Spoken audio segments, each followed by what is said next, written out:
Welcome to Voices from the Bench, a dental laboratory podcast. Send us an email at info@voicesfromthebench.com and follow us on Facebook and Instagram. Greetings and welcome to episode 275 of Voices from the Bench. My name is Elvis. My name's Barbara. What's happening, Barb? How are you? Great. I am great. Okay, just great. I love it. I wouldn't want it any other way. Nope. What's up with you? Well, we in Indiana are having a poor air quality report or warning. Oh, is that from the fires? Yes. Jesus. It's nuts. You could barely see buildings down the street. So you're not allowed to run or go outside pretty much, right? Technically, no. Yeah, I don't. I don't go outside. Well, that's pretty scary. I didn't realize we had traveled that far down, but I've been kind of watching it. You know, it's just, are the fires still burning or is it just the smoke left over? I think it's still raging. Wow. I think it's still burning. Yeah, I drove down to Derby yesterday, and when I drove into Louisville, you can usually see the city, but I couldn't even see it. Wow. Yeah, it's crazy. Well, stay safe. Yeah, no running for me. Yeah. I imagine it's crystal clear and beautiful in Florida. Yes, of course. Actually, it's been really, really, really hot. That's pretty normal for this time of year, but I'm going to Portland, Oregon. I'm leaving. I'm getting the hell out of here for a week with my children, and we're going to go hike Mount Hood and see the coast and go to Cannon Beach, and they're going to go sturgeon fishing, and I'm going to take the whole day to do whatever I want, and I cannot wait. That is awesome. Well-deserved vacation. Yes. I see your kids catching fish all the time. Do you not get into that? No. And you know what? I contemplated going, and I said, you know what? I want to spend time with my kids. But then I said, well, hell, I'm going to spend 9 days with them. So not something I'm going to enjoy. So I'm going to go do my own day. So yeah. Yeah. Fishing kind of bores me. Well, these are sturgeons, so they're like as big as people. They're pretty awesome. But that's my children. They like it. And so they're going to go do them, and I'm going to go do Barbara. Absolutely. Yeah. Sounds amazing. Thank you. A little jealous. I need a vacay. Yeah, you should be. Yeah. This one's going to be awesome. All right. What's going on today, my friend? Even though I'm not running right now due to the air quality. Yeah. We are still and always raising money for the Foundation of Dental Laboratory Technology. As you, Barb, what are you going to swim, bike, and run? Yes, and that's pretty much all I'm doing this time of year. You already know that. Yep, and I'm just going to run because, that's all You're I do. You're a runner. I'm a runner too, but I don't know. There's something wrong with me that I'm doing all three. Just saying, Joe. Something wrong with me. There's something wrong with anybody that does those things. But we're doing this at the Chicago Triathlon on August 27th. So please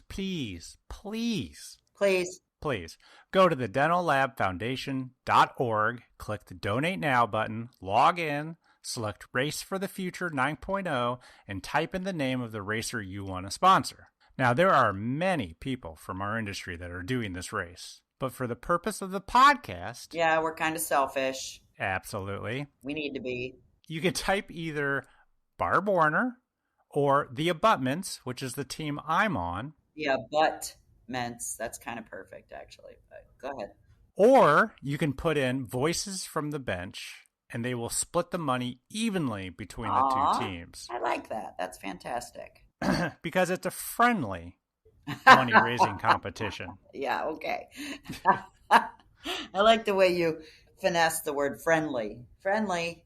Even though Barb is out to crush everybody and raise the most money, we are still calling it friendly. All right.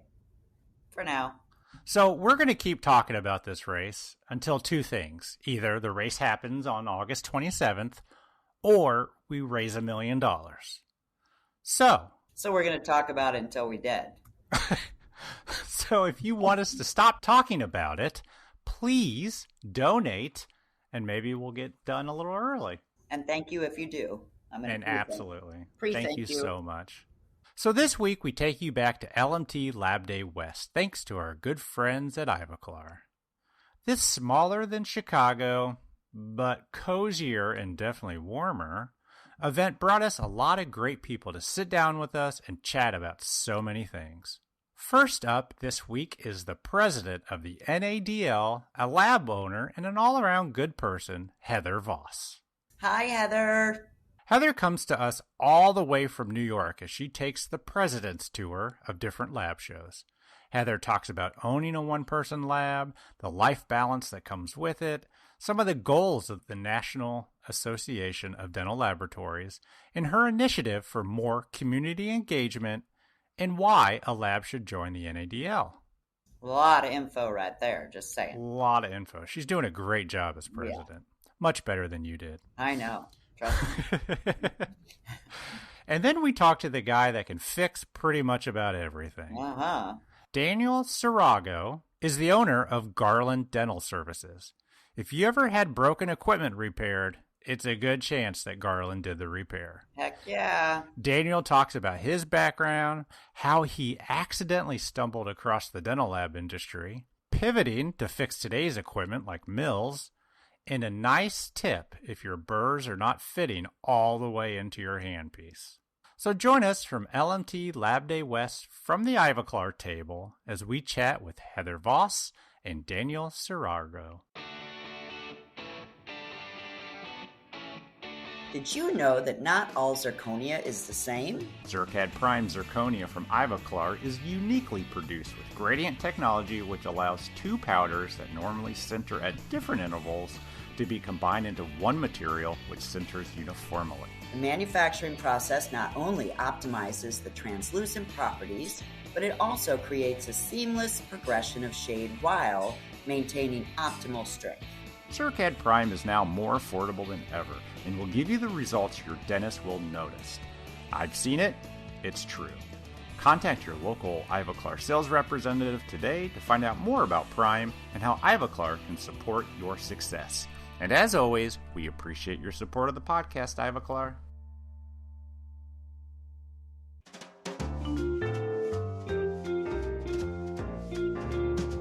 Voices from the Bench. The interview. A backup partner. Yeah, that's right. I am the understudy. Who's that, Joe? Heather. Oh, we talked you about don't this remember last this? night. Oh, yeah. No, she was too busy talking Mercury retrograde with Jillian. Yes, I was. I'm guilty. So here we are, Lab Day West. This is exciting. My first Lab Day West, I must say. Yep. It's a nice vibe. A little bit different than Chicago, for sure, but...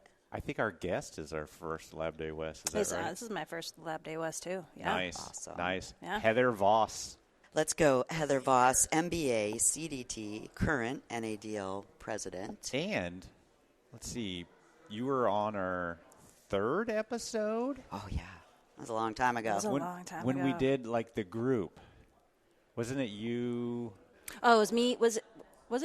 It was you and... Jeff Strong. Oh, yeah. Martha. I remember that. Yep. Were you with that group? I can't remember. I can't remember either. That's so far long ago. I will say this. When we first started the podcast, I was worried that we'd only represent big labs.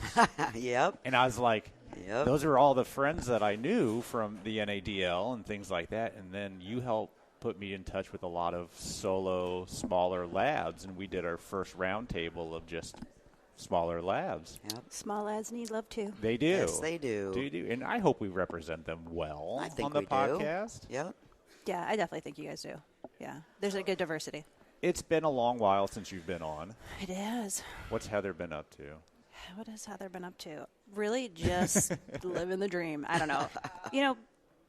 Making my small lab work, Yep. raising some kids, Yep. getting a couple degrees. So you haven't become the Glidewell of the East. Never No, been yeah. nothing against that. It's just never been, for me, it's always been about doing a very specific type of Yep. dentistry, and being small has allowed me to do that. It's also allowed me to be really flexible and being a Sure. single mom. Yeah. So, when you've got a lot of kid responsibilities, it gives you a lot of flexibility to do those things. I mean, I've had the great fortune of being part of larger family-owned laboratories, Oh, we know you have, mid-sized yeah. dental lab, family-owned labs, now my own one-person lab, and so I've gotten to see a great kind of cross-section of all different types of ways to service the dental community, and I've been really fortunate. which one's been the less stressful, or are they just all different levels of stress? Oh, I remember when you were commuting. Yeah. That had to have been tough. Yeah, that was Yeah, tough. but you go from having the ability to take a day off with people to cover you, and now there's nobody to cover you, right? There isn't, right. And it's like that, okay, if you're not working, you're not making money. But I think there's also a way when you're small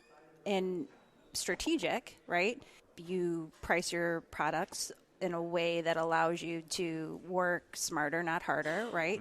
Mm-hmm. I'm a very niched dental laboratory, so I really, really focus a lot on comprehensive anterior cases, full arch cases, anything that involves, implant work as well, too. So it's just, and that allows me, a certain level of profit because I can charge a premium for something like that instead of really, trying to compete against, those, single centrals or, as what, anything like that. And again, this isn't a criticism of anyone's business model. It's just, this is what has worked best for me. I work a really comfortable weekly work schedule. It gives me the opportunity to be involved, in the NADL and, those causes that I really, really love and feel passionate about because there's a lot of volunteering I do in, my hometown. So, you have to figure out what works for you. Yeah. Yeah. So can you give us a bird's eye view of the NADL and the initiatives and all of the things that, because I know you, she's my best friend, well, just of course. saying. She only and I know you're mentioned busting your serious 3 ass. times a month on the podcast. And so I just want to talk about the things that you're working on, what's NADL doing, Lab Day, what are you guys doing here? Just kind of give us a little overview. Yeah, I've been really fortunate to have spent quite a bit of time on NADL and NBC boards, volunteering, giving back. Yeah, you did the whole NBC, and you were the chair, right? I was the chair of that organization, and then, was lucky enough to be brought onto the NADL board and then continued, serving the community that way. And I think one of the things that is hard for a trade organization, especially of one that, there's no mandate, right, for us to have a voice, right? Yep. So it's all very voluntary. It's very, you've got an amazing group of people who are passionately committed to furthering, the cause, the education, the profession as a whole, making it, people aware of what we do. But, it can be hard to be ahead of the curve, right? Yes. We're always reacting to what the market does instead of being able to really lead what the market does. And sometimes there's a big gap in what, how you're perceived and what the market really needs. And I think what we've done in the last few years is really tried to shorten that gap. Yep. Yeah. We've tried to do more, getting to know who our constituents are, trying to find things that, what are their pain points? How can we better serve those pain points? Finding more ways to communicate, especially, we've got a big transition in the generations that are, in our industry and how they communicate and, the platforms they use. So we've really ramped up our social media presence, how our ability to be able to interact and have them participate that way. So community engagement is more or less why we're here, right? There's several key meetings in the course of a year. We've got LMT West, Chicago, East. We had our Vision 21 meeting, in the beginning of the year in Vegas, which was outstanding. The energy was so incredible there. It's because I wasn't there. It was I really bring a roof down. That was the best meeting I've been to in years. I couldn't believe how many first-time attendees there were, how many younger lab owners and lab managers there were. We had a first-time attendee reception there, and we had 70 people show up. Yeah, there was a line out the door. It was insane. Incredible. It was just a way for them to be able to kind of connect with some people at the meeting, have some friendly faces in the crowd if it was their first time being there, networking, finding those other lab owners that you can kind of connect with and cross-pollinate with, and so that was great. And I think that's what we're just trying to do at every meeting, right? So we're having a fun happy hour today at LMT West, and we've got the NADL booth, trying to talk about all the great programs and services, because I think what people don't realize is NADL is really kind of this three-legged stool of three organizations, right? Mm-hmm. So you have the NADL, which really talks a lot about business management and operations and things like that. Legal, legislation. Regulation. All of that stuff, right? My education. Leadership development, all of that. Then we've got NBC, which really helps with the technical, the certification arm of it. And then we've got the foundation. And the foundation is really that kind of donation, raising money for education, for training, to really support people. The grants, Exactly. I mean, I think last year they gave out like 170 grants. That's insane. I mean, the amount of money they're able to, and we're adding grants. They're adding, that board is adding grants every day. Like, we just put on a new leadership development course in Charlotte. Yep. We had 10 grants for that. Yep. We had 21 applications for it, right? It's just, we have the Pillar scholarships for anyone who wants to get their CDT or who wants to add another certification specialty to that. So we get about 50, 60 of those a year. Like, so we're trying all these ways to try to really engage our community and let them know there is an organization that's here to support you. There are resources available to you, right? And it's working. Yeah. Like, I know it. I feel like the CDT has a resurgence right now. Yeah. Like, there's just a ton of people that want to get certified. You've got the digital that's come in, and I just feel like this reinvigoration of our... Yeah, that digital workflow specialist, it's been crazy, like, how well received it is too. and how many people want to take it. Yep. Well, what's interesting to me, for a long time, everybody said digital shouldn't be its own specialty because it's a tool for the other specialties. But something happened where it's like they made that switch, and now it's a specialty, and it's awesome. And people are flocking to it. I mean, just, they love it. But I think it can be both things. It is a tool, right? Sure. Digital is a tool for us to be able to use in what we do. And it's only as good as the person using it. But I think you have a whole kind of class of technicians that don't know any different, right? Yeah, a lot of them. So what do we do? Just continue to exclude those people who want to have some presence and some, recognition in the industry? You can't. You have to meet that need. And I think that was part of that whole kind of really understanding better, what did those people out in the industry want? We're going to have a whole new generation that will never set an analog tooth, but will set teeth digitally. Crazy. That is so true. It's crazy. Really true. I'm one of them. Yeah. I've done my digital dentures, and I've never set an analog tooth in my life. Well, and I think along that line, too, so the NADL had a really robust strategic planning session last summer, and we identified like 4 really key areas that we needed to put some serious time and effort and resource behind. And I think the community engagement was one of them, like kind of giving a human face to the NADL, right? I mean, I think, like you said, people don't know that our board is almost half female. We have laboratories that are one-person labs. We have laboratories that are, conglomerates. We have a lab that has only been in the industry 4 years, and she came from an allied profession, right? Yeah. Like, so we've got lots of different voices, lots of different Which generations. Is important. A lot of people think the NADL is only just large Barb-sized labs. Yeah, it's not but true. that's so not true. Yeah. So, I mean, we've really, really changed that dynamic and created more diversity there. So we have more opinions, more perspectives, a more comprehensive view of, where is our profession going. But what we realized is community engagement was one of them, workforce training and development. I mean, we hear that pain point all the time. Like, it's so hard to find technicians. When we find them, it's so hard to train them because it's usually on-the-job training, right? Because there's so few schools left in the U.S. So, what can we do to help support that need? And we're putting out a survey soon that's going to actually survey our membership, survey lab owners across the U.S. to ask them, what is it you need? How does that look for you? What's your budget for it? Like, what would be of the greatest help or, support to you? Do you want to send people? Do you want it to come to you? I mean, there's so many different ways to do it. Well, and I think that's it, too. I mean, we're a board of 15 people, right? You can't lead in a vacuum. You need to get the information from the people that you serve. So, and so many times we'll make these, we try to make the best decisions we can, but I'm like, we need more data. We need more input, more voices. So we're really doing a better job of soliciting that information from our membership and from other people. How do those surveys go? People...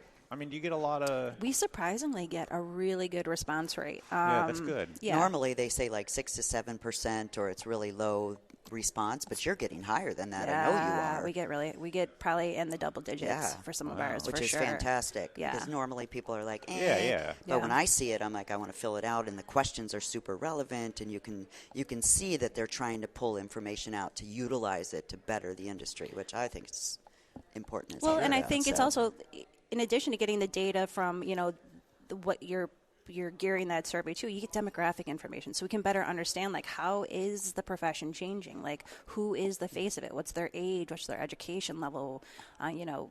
kind of figuring out a way, like, who is it that, we're really, really reaching with this? And then how do we fill in any of those gaps that may exist? Yeah. So workforce development training is going to be a big one coming down the pike.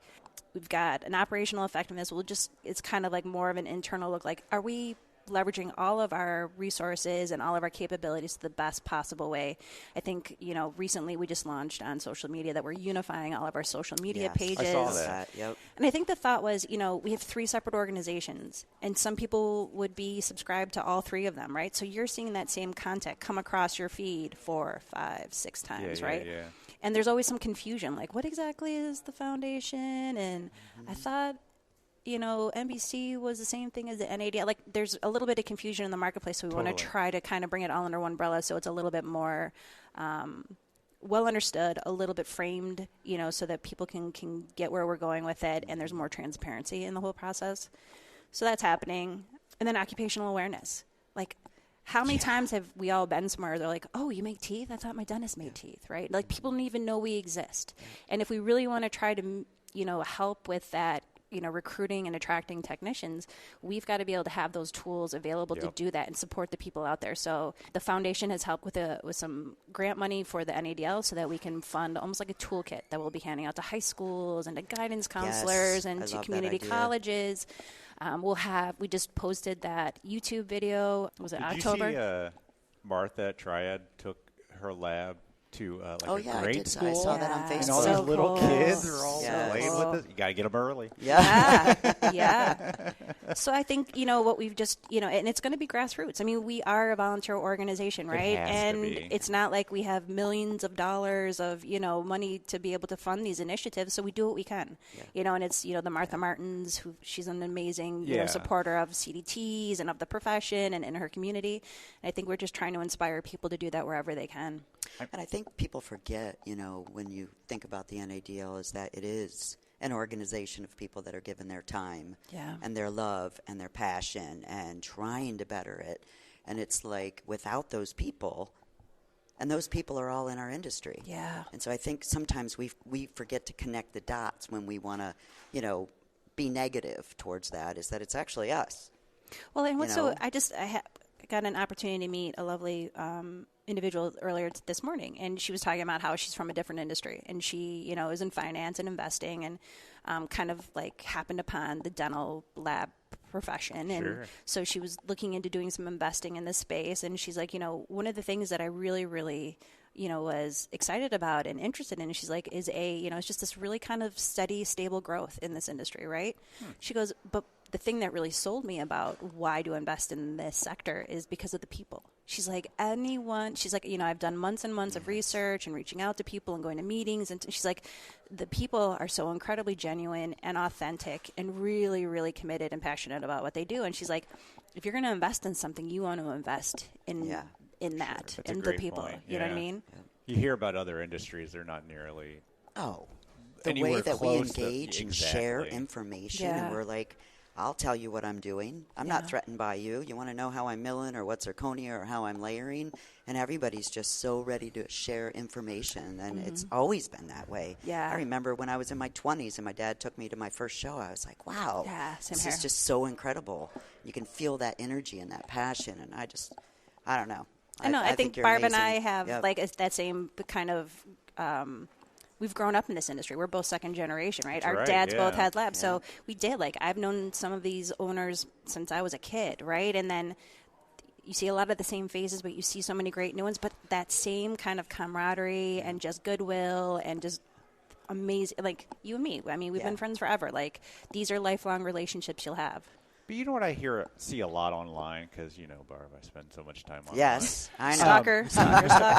But He's got a lot of time. So many people mention, they're in a lab and they would never bring their kids into this industry. And I see that a lot now. I've never seen that. Really? That's I something you have, need to for address. Sure. Yeah, My son's a technician now, and I love it. And I was always, and he absolutely dove right in and loved it. But why? I don't understand. know. And I think that's something that we should focus on, is bridging that next generation gap again. I mean, yes, it happens. The Joe Youngs and the Megans, you know, they're doing it now, but we need to continue that. Yeah. You know, people are. Every single podcast we ask, how did you get into it? It's always either a family member or somebody Neighbor. that they knew Yeah. that introduced it to them, because, like you said, we need to get the occupational awareness out, because people really don't know about us unless they know a family member or a father or whoever. Yeah. And we are a great alternative for someone who, you know, obviously maybe secondary education isn't, you know, like both my kids, Right neither here. one of them wanted to go to college, right? They're doing other things that they enjoy. But for those people who love to work with their hands and who are creative and who are, you know, just hands-on. I think if you go into a high school with a design software and a 3D printer, you'd have most of them ready to jump on board just because it's so exciting and so cool. Yeah. And it's like, I get to do this for a job. And you're like, Yeah. They get excited about that kind of stuff. Yeah, I think one of the things that, in addition to getting them excited, is we have to really figure out how to ramp up their ability to earn a living in this industry. Because, I mean, if I think about it, I was really fortunate. I grew up in a much different time, but it was probably 10 years as a technician before I really thought to myself, like, wow, I got it, right? Like, I feel pretty good about what I'm doing. Like, I feel like, you know, I know what the heck I'm doing. Yeah. We don't have 10 years in this generation to be able to get them invested and you True. know what I mean? And especially from a financial perspective. So I think that's another area where, you know, we really have to figure out how to solve that problem, because these kids want to make a living and they want to be independent. From day one. Yeah. And we have to be able to either figure out different ways to get there, or, you know, change, you know, our mindsets about, you know, because we have so much baggage from how we did it, you know. I'll be honest, I'm living that life because, you know, I say this a lot, but my son's a technician and he's just like hungry to make money. Yeah. He's like, I can't live on, you know, $18, $19 an hour. Yeah. Like, I want to make 30, 35, and how do I get there? And, you know, what do I need to learn? And, you know, we can't hold them back because they're passionate. Like, You'll lose them if you hold them back. And that's all that that generation, man. They want to, you can't be paying people $12 an hour anymore. They can't live, you know. Not that we are. I'm just saying in general. I mean, these people want to make some money. It's important. We have to change the mindset of what we pay people to come into labs. And it's hard to do when you just can't start raising prices. But, I mean, that's not unique to our industry. Not one bit. But even though it's not unique, doesn't mean it's still not an issue that we don't have to figure out how to solve, right? A problem that we need to solve. Yeah. Yeah. We have to make the game big enough for them and quick enough for them. Yeah. Yeah. So how do we do that, President? Listen, I am open She to just told input. I am open to input. I never said I had all the answers. Hey. I'm just really, really excited about Wave your magic wand. Fix only everything. If I'm just gonna easy button. I'm going to give props to Heather right now. I know how much time she's been spending. And, you know, when you're the president of the NADL, you're spending 6, 7, you know, hours probably a week or more on your behalf. Well, let's talk about your role a little bit. Maybe people don't understand. I know you're exactly. on committee calls and you're on board calls and you're on, I mean, it's taken a lot of your time. It is, but I think anything done well does, right? Like I've never been, what do they say? I've never been a half. I always use my whole life, you know.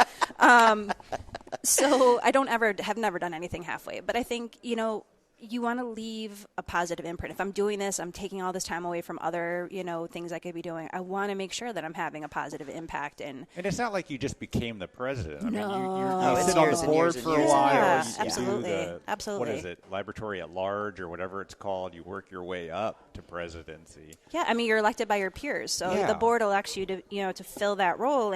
But I think it's like anything else. Like, I'm competing against myself in this, right? So I just, you know, if I'm going to, you know, commit the year to it, you know, if I was, you know, fortunate enough and blessed enough to be elected by my peers, then I don't want to let them down, right? Sure.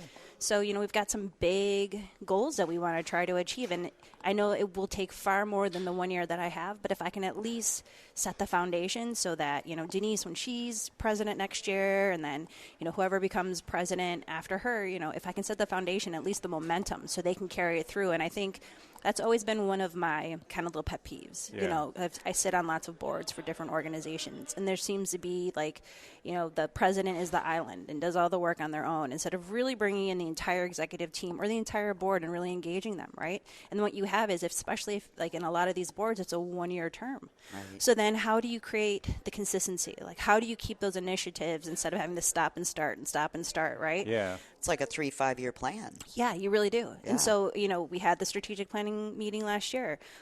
I meet with my executive committee every month. We talk about okay, so what do we need to be doing now? And, what's the timeline for that? Like, who's going to be able to finish this and take it over the finish line, right? Yeah. And then what do we need to do now? So it's all these little planning steps that have to happen so that we don't feel those kind of abrupt stops and starts. We don't lose that momentum because, again, we're volunteer, right? There's only so much. And don't get me wrong, Partners, who's our association manager, they do an amazing job. They have some rock stars. They really do make us look good in a lot of ways. Sure.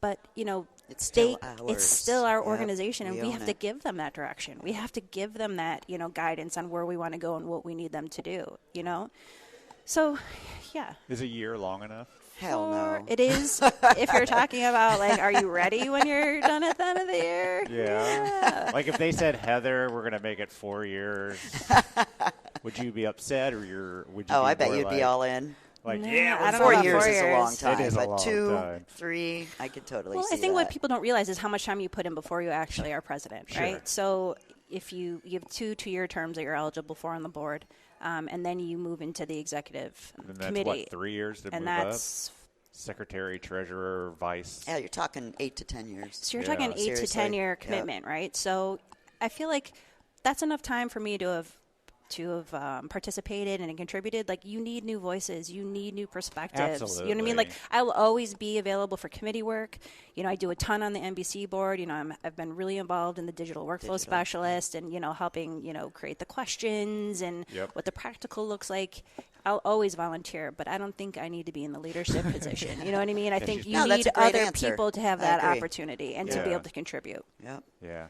That's So, fantastic. So your cocktail party this afternoon. Cocktail So what's up? I heard you had parties. some swag and what do you guys talk to us about that? Yeah, listen, so we talked a lot about how great the people are in this industry, right? And so it should be these really great kind of casual environments, right, where you can have a cocktail beverage of your choice, right? You get to kind of, again, engage, meet new people, learn more about other people and what they're doing, and maybe you can share some wisdom or some tips or techniques. Maybe you just give a younger technician a little bit of a base or some resources so when they need something, they have someone to reach out to. That. And it's, I tend to be a little irreverent in my sense of humor and my approach to life. No. So, we are good. I don't know anything about that. So we're going to have some fun kind of, snarky, kitschy, stickers that have, all the sayings we think about day to day in our laboratory, and, I love teeth. Or I'm a dental technician and I'm silently judging your teeth, or just ways people can customize their laptop or the water bottles that we'll have there, or whatever way they want to show their dental laboratory pride, right? So it's just kind of a way to do something fun, keep it out there, keep the energy and the excitement, and kind of the humor, because there's a lot of humor in what we do, and you've got to find the humor. It's the only way we get through the day. Honestly. No doubt. If you don't laugh, you will go crazy. Yeah, so it's kind of a little levity, and it can sometimes be so that's what we're aiming for. Well, I think that's great, and I know a lot of these initiatives have been your idea. I love the fact that you had the new, at the Visions meeting, everybody came to Heather's room, and it was just so exciting, and, What was these going are on in just... Heather's room? That was where we had our first time Yeah, attendee but reception. it exploded. It In was your amazing. hotel room? In our suite, yeah. And then today, Yeah. great idea, and I know you're traveling a lot. You're going to Ladies of the Mill. You're going here. I mean, you're out there. Yeah, listen, and I think that's great. Ideas, everyone's got lots of them, right? Yep. But it takes a team to really, be able to execute them. So while I may have all the crazy ideas, there's an amazing team, that helps execute all of that. So, they're what allow us to get a little, creative and fun with it. All right, you ready for the hard question? 100%. All right. Why would somebody that's not a member of the NADL join? What's the benefit? It's along the same lines as why become a CDT, right? Yep. I get that question a lot. And maybe it's not for everyone, right? But for me, it's always been about surrounding myself with people who I admire, who I respect, who I can learn from, who I can help and support, right? I think the NADL has so much of that. But not only that, there are so many incredible resources that I think people just don't realize are there. And it's not that hard to find, right? And we're a phone call away if you're a Luddite like Barbara and you can't be on the computer. I'm getting all teary-eyed and passionate over here, and then I get called a Luddite. It's not bad. It's not bad. I know. I just love listening to the passion. So it's something that you have to see the bigger, what's in it for me, what's in it for you is the ability to expose yourself to so much more than just sitting at your bench or, in your lab or wherever you are. And that's either an intrinsic desire or it's not, right? It's a pretty low price point to get into. It's not like it's, thousands of dollars to join. It's $100 or $350, I think, is the lowest level for the smallest lab. So $350 a year? A year. Oh, that's like nothing. Yeah. It's so doable for sure. I mean, it's a super low bar to get into financially. And if you take advantage of it, if you engage with it, that's really where the value comes in, right? It's not going to just sprinkle all over you magically like pixie dust, right? And just think sit there waiting for it to happen. You have to be engaged. But I think the strongest thing or one of the best things we can do for our industry, especially considering we're voluntary, is have a strong trade association, have a strong voice. We have to be able to be present at the table when we're talking about the ADA, right, or any of the federal regulatory things. You need someone who can be there and can interface, and that's what a strong trade organization. Making decisions that affect our industry that have no idea what we do, or how we do it. Yeah, so we need to be at that table, and the only voice right now that's doing that is the NADL. Yep. So if you are worried about what that looks like in the future, that's why you support an organization. That is a great answer. I thought you were going to just talk about the benefits like UPS savings and health care and all that. It's so much more than that. Yeah. That's awesome. Yeah. Well, you're a hell of a president. Yeah, thank Heather. you. Thank you, guys. I appreciate it. And our first LMT West interview. Yes. Whoop. Love. Yes. Thank you. Much love. Yeah, you guys are doing great things. Congratulations. I'm super proud of you. Aw. And everybody else, not just you, but it's the whole board. The whole it's amazing to organization. see what's happening right now, and I just love it. So, thank you. I got a little guys. emotional. Yeah, Just got a little bit clamped. I'll be all right. Yeah. Thanks, guys. I really appreciate it. Thank you. Have fun at the cocktail party. We got to go. Stickers. Yes. Stickers. Well, good morning, sir. Good morning. We have Daniel. How do you pronounce your last name? Serrago. Serrago. Yeah. You Daniel got that? Serrago. Serrago. Yeah. Daniel Serrago is joining us at LMT Lab Day West, thanks to our good friends of Ivoclar. Yeah. Who had an amazing dinner last night, by the way. I ate you got to way throw too that much. in. Yeah. I got to fast today just to keep up with the calories from last night. So our good friend Marlon from Oregon suggested that we talk to you. Okay. Yep. And you're with Garland Dental Equipment Services. Or you are them, correct? That's your company? I own the company. Awesome. I have 7 employees, and we've been in business since 1996. So what do you do? Well, initially, I started off servicing high-speed handpieces. It was all the rage back then. Mom-and-pop shops coming up to service high-speed and slow-speed handpieces for the dentists. Oh, for the dentists. Right. Wow. Now, my original background was in marine electronics. I have my commercial licenses. I do all types of radio transmitters, satellite transmission, all that kind of. What was it, marine? Commercial ships, tankers, oh, wow. that kind of stuff. And I was a communications officer in electronics. I took care of all of that. A lot of ships were automating back by that time, so I was the guy that kept all that stuff going. But, you're gone. It's arduous. You're gone 6 months out of the year sailing. So my kids were getting older, so my dentist, just prior to him doing a crown prep, his handpiece went out, and he thought he thought of you. He said, maybe we should have somebody locally here that could fix these things. He was not in touch with reality. In fact, there were. He's a dentist? Come on.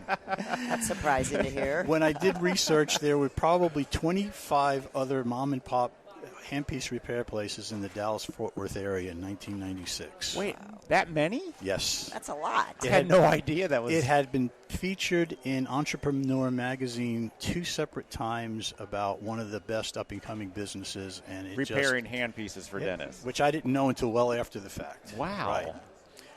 However, I cold called 800 and some, just under 900 dentists in a 2-month or 3-month period of time, leaving my information to try to get the company going. And one of the times I walked into this place and I went, this is very different. And it was a dental lab. I was just going to say, and you thought it was a dentist. Lab. Didn't know the difference. Yeah, it had the word dental in the title. Ding, ding, ding, my ding. total background was in maritime electronics and communications and whatnot. I had no idea about dentistry. It was a totally different world.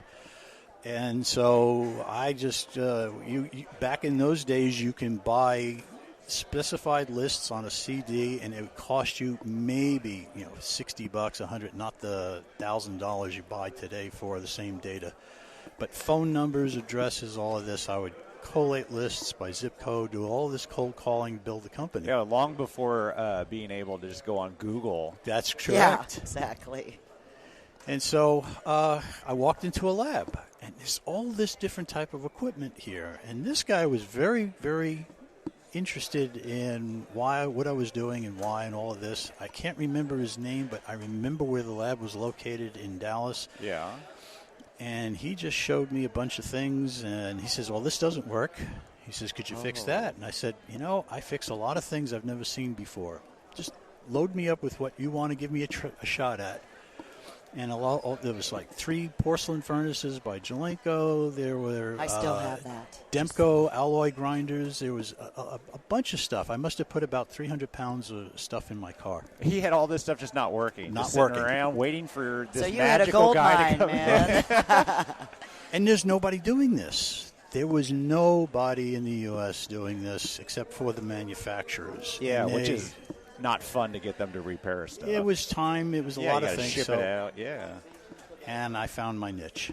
That's where it went. I actually stopped cold calling on dentists. Dentists can be wonderful people, but sometimes they're not. And it's different. Lab guys, on the other hand, on the whole, were just more grounded, more, just kind of understood. We know. You know the difference. So what'd you do? So you took it back to your shop and just figured out how to open up an oven? And That's how what do you do. figure out how to fix an oven that Did you've they never give you seen? the manuals, or did you go in blind? I went in blind. That's and insane. did a lot of my own homework. I got manuals from the manufacturers, and over time I developed a reputation as somebody who can figure this stuff out. And I worked on all sorts of different ovens. Back then, one of the most difficult ovens to find somebody that could repair was the 3M manufactured them, and they were fantastic ovens in the 80s. In their day, they were probably light years ahead of anything. They were just well engineered, but nobody knew how to fix them except for one guy out in California. Yeah. And I ended up getting my hands on a few of these things, and it was all what we call 8080 technology. The processor was an 8080 processor, which means it's going to use certain things, it's going to do this, everything follows a certain pattern. And so it was... I'm going to nod like I know what you're talking about. Yeah, I understand that. And I do. Just look at me funny when I digress into tech. Sure, yeah, no. technicalese. I love it, though. But it was just one of those things. This is what I do. This is my gift. God touched me this way. It's the only way I know to say it. I never went to a course in electronics. I would read a book, and it worked. It just makes sense to me. It's like I watched a video yesterday. I'm a musician. My primary love and what I went to college for was to be a French horn player, and I do play French horn, wow. And I do play professionally. But I don't have the gift like I do with fixing things and just looking at something I've never seen before and understanding it and making it work. That's amazing. That's what it is. I watched a video of this 7-year-old girl holding a trumpet that's about half her size already, and she's playing fantastically. At 7. I don't play that well. I'm 65 and been playing for 40-something years or 50 years, and she's 7 years old, and she's just God touched this person. Everybody's got a thing. Everybody's got a thing. That's the way it is. So I don't have an explanation other than this is my gift. So you started off yourself cold calling, but now you said how many? 7 employees? 7 employees. Are you nationwide? We is one location, but everybody ships their stuff to us. I think we've sent to you before. I don't really deal with that in the lab, but I kind of remember seeing the Garland brand. Yeah, we've seen a huge attrition rate in laboratories. In 2012, I hired a temp employee to go over my customer base to call out and call everybody that we had on the list, find out who sold or retired, or all that kind of stuff. And we had at that point 4,900, almost 5,000 labs. Clients? Wow. Okay, and out of that, when that was done, we ended up with about 3,900 that were still active. Yeah. Okay, this is 2012. Yeah. I did this again in 2019 or 2020, just before COVID. Right at that area. And it had dropped down to about 1,800. Wow. So we have lost a tremendous amount of labs. The overall picture is about 6,000 is what they say currently. We have a lot more larger labs. Our backbone for years was the small 1 to 5 man lab. Sure. Yeah. Okay, and that's not extinct, but it's been cut down quite a bit. Outsourcing, Zirconia, all of this, So changes. Has your repair ability grown with technology Printers. and everything? I mean, obviously what Mills. you're repairing in the 90s is not what you're repairing in the 220s. That's true. The bulk of what we fixed were porcelain and pressing furnaces. As far as the high-end induction casting machines, I did a whole range of those. Jelenko's, Pro casters, we had a lot of those. Of course, we ended up being the repair center for Jelenko, which turns into Heraeus Kulzer. Oh, yeah. So their casting machines is a whole product, and many other manufacturers. We do see now. I go out and I do mills. I was going to say, so now you travel, correct? I have to travel for repairing some of these larger mills for Amann Gerbach. Specifically, is probably our largest customer base for what we do. But we're also Roland, and in the future, very shortly, will be KDF. So you're authorized by those companies to repair? Roland and Amann Gerbach currently, yes. There are other companies that we're not authorized. But you do, If we know the parts in the machine, yes. I mean, a lot of companies, they'll give you a tacit approval under the table. They don't want to sit back. They'll sell you parts. They'll give you a discount. But they're not going to let you say you are authorized, which is fair. They want to, They want to sell a warranty.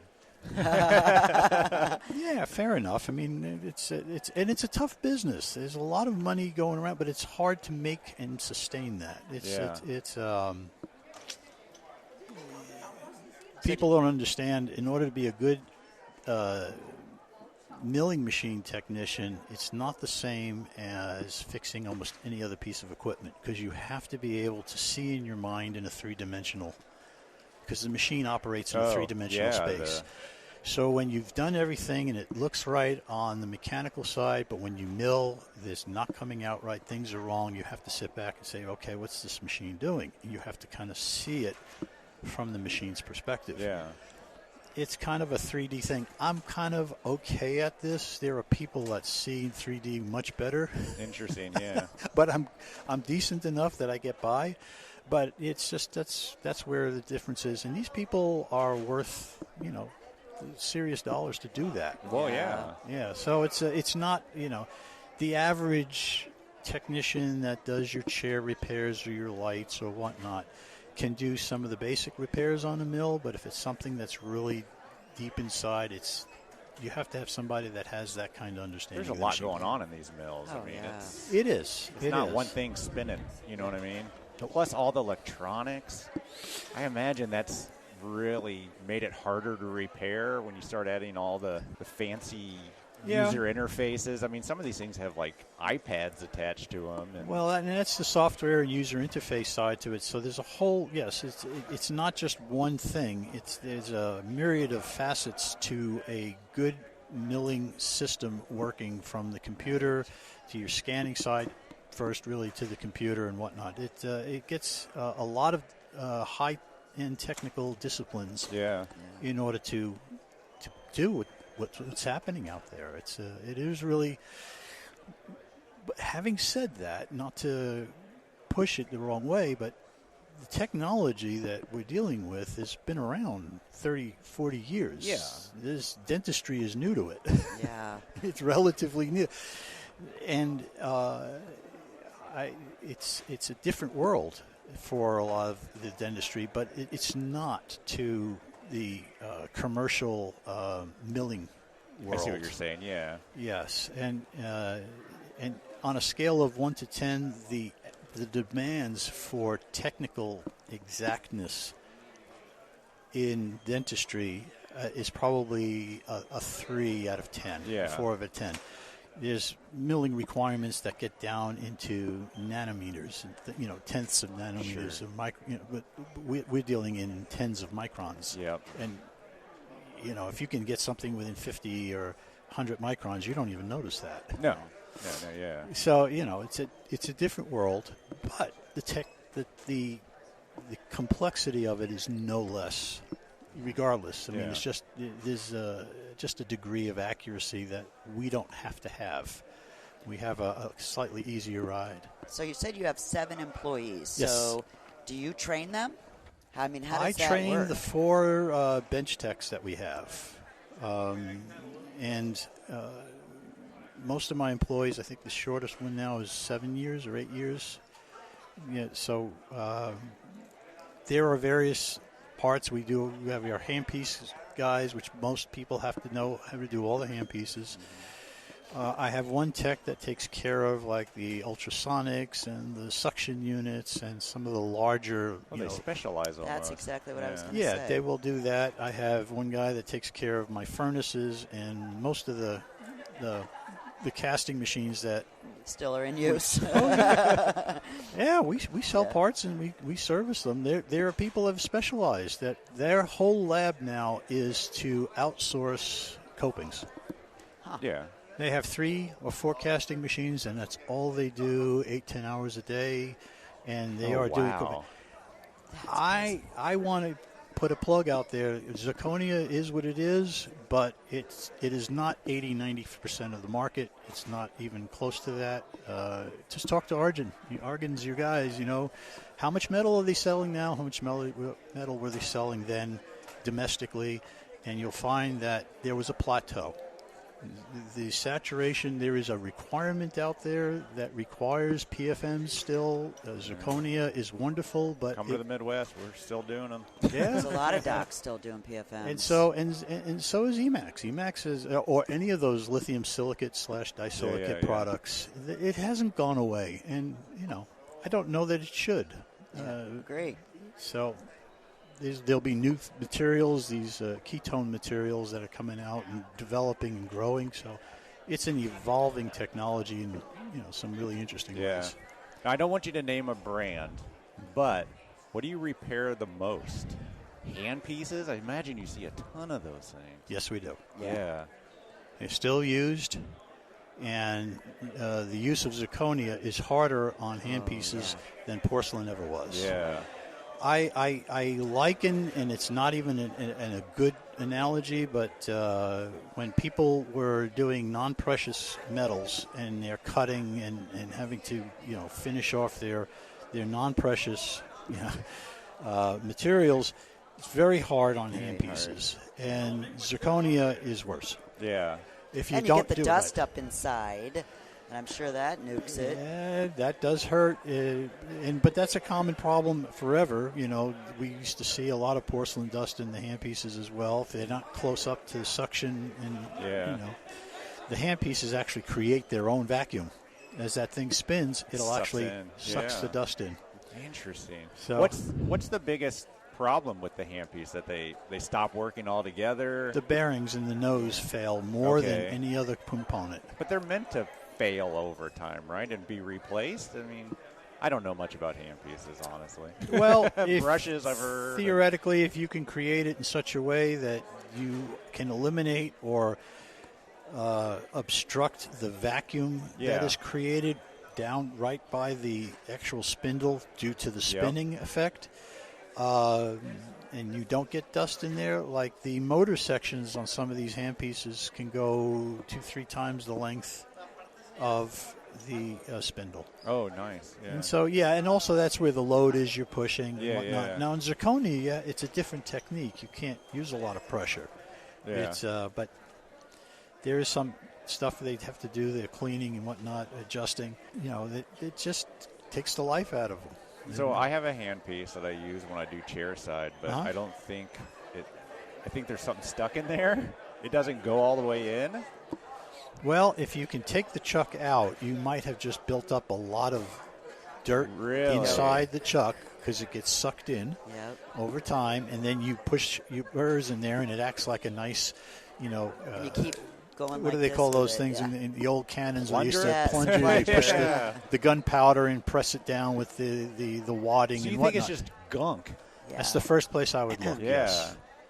Yeah, that's a very common issue. And me turning it upside down and shaking, it's not going to work. Well, you could go like this, boom, boom, boom, against your desk. If you take a carbide that's got a ball at the end of it and that's smaller than the diameter, you can go up in there and you can try go the opposite way. That's a good idea. See if you can kind of bust it up. What I usually do is take another handpiece and I'll put it at the very end of the chuck, and so it's sticking out, and then feed it into spinning very slowly and just use it to do the work, and you just keep tapping in and you pull back and you can see the stuff just pouring out of the... And you'll know when you hit metal to metal. Yeah. You hear it. You know when you fixed it. Yeah.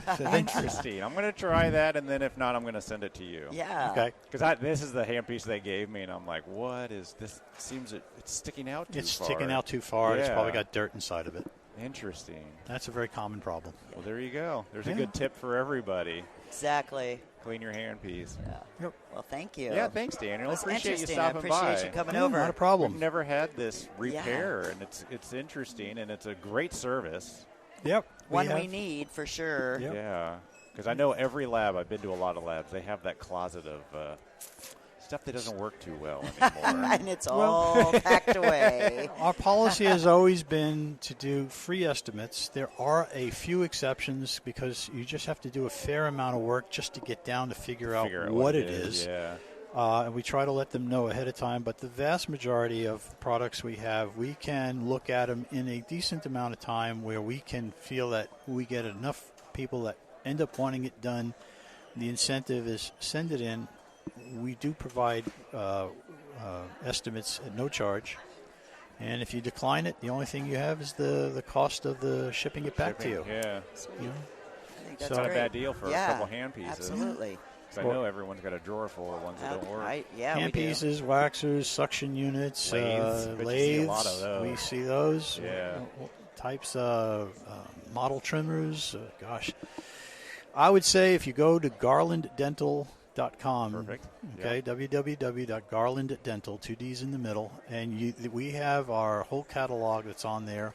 So in the last few years, we have expanded that we sell products from the companies that we are repairing. Yeah. Wow. That's so awesome. they're selling us their parts. We are authorized for their equipment, and we sell their equipment. Yeah. So, awesome. Yeah.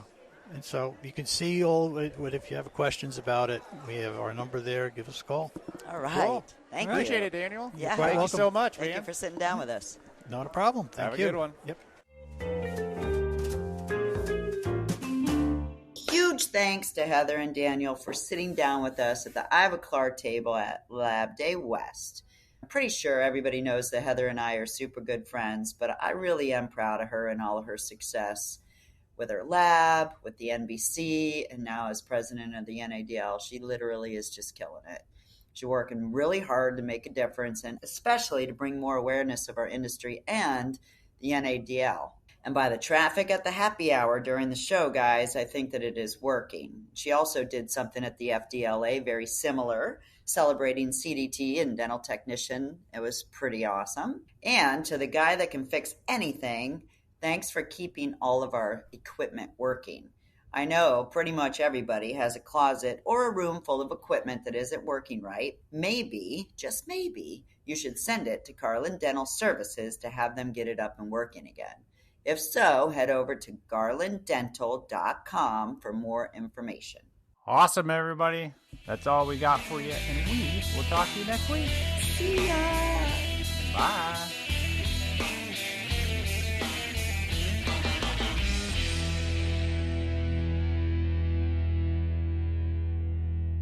I'm hiking right now, just saying. You're hiking? Yeah, because this is Monday and I'm in Portland, Oregon. Oh. So I'm hiking. Barb's in the woods. Famous last words.